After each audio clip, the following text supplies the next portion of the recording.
সবাইকে স্বাগতম জানিয়ে শুরু করতে যাচ্ছি আমাদের আজকের এপিসোড। বিভিন্ন রকম গভর্নমেন্ট জব সার্কুলার নিয়ে আমরা এই চ্যানেলে আলোচনা করে থাকি। সুতরাং আপনি যদি জব খুঁজছেন এমনটি হয়, এই চ্যানেলটি আপনার জন্য। চলুন দেখে নেওয়া যাক আজকের জব সার্কুলার। আমাদের আজকের জব সার্কুলার বিষয় সায়েন্স ল্যাবরেটরি।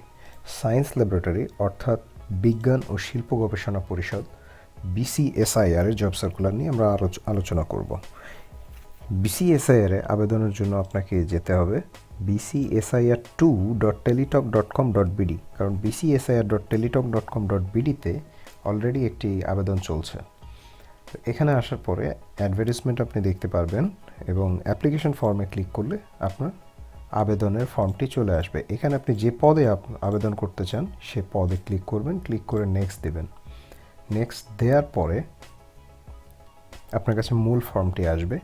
মূল ফর্মে আসার পর টেলিটকের ফর্ম যেভাবে পূরণ করতে হয় ঠিক সেভাবে আপনি নাম, ঠিকানা, বয়স, শিক্ষাগত যোগ্যতা সমস্ত ইনফরমেশন দিয়ে আপনি ফর্মটি পূরণ করে ফেলবেন।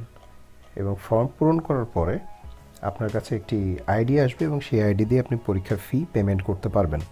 পেমেন্ট করার পরে আপনার কাছে পাসওয়ার্ড আসবে এবং সেই আইডি এবং পাসওয়ার্ড দিয়ে আপনি পরবর্তীতে অ্যাডমিট কার্ড ডাউনলোড করতে পারবেন।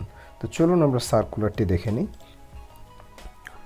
সর্বপ্রথমে যেটি আছে সেটি হচ্ছে সায়েন্টিফিক অফিসার। এটি ফার্স্ট ক্লাস অফিসার, গ্রেড 9। যোগ্যতা হচ্ছে সংশ্লিষ্ট বিষয় প্রথম শ্রেণীতে বিএসসি অনার্স সহ এমএসসি অথবা প্রথম শ্রেণীতে এমএসসি ডিগ্রি অথবা উভয় পরীক্ষায় দ্বিতীয় শ্রেণী, কোনোটি থার্ড ক্লাস চলবে না। সাবজেক্টগুলো হচ্ছে biochemistry, genetic engineering and biotechnology, chemical engineering, botany. এরপরে যেটি দেখা যাচ্ছে টেকনিশিয়ান 14 নম্বর গ্রেড, একটি পদ আছে। বিজ্ঞান বিভাগে উচ্চ মাধ্যমিক সার্টিফিকেট পরীক্ষায় পাস অথবা সংশ্লিষ্ট ক্ষেত্রে ডিপ্লোমা। এরপরে অফিস সহকারী কাম কম্পিউটার মুদ্রাক্ষরিক, এইচএসসি পাস এবং কম্পিউটারের টাইপিং স্পিড থাকতে হবে। এবং সর্বশেষ ল্যাব অ্যাটেন্ডেন্ট, 4টি পদ আছে, 8ম শ্রেণী পাস হতে হবে। আবেদন করার নিয়ম তো বলেই দিলাম এবং আবেদন করার সময়সীমাটা এখন বলে দিচ্ছি। আবেদন করার শুরুর তারিখ 23শে ডিসেম্বর 2018 সকাল 10টা এবং আবেদনের শেষ তারিখ 15ই জানুয়ারি 2019 বিকাল 5টা। এবং আবেদন করার পরে আপনি সর্বোচ্চ 72 ঘন্টা সময় পাবেন, যার জন্য আপনাকে পরীক্ষার ফি এই সময়ের মধ্যে দিতে হবে। এবং পরীক্ষার ফি এখানে লেখা আছে।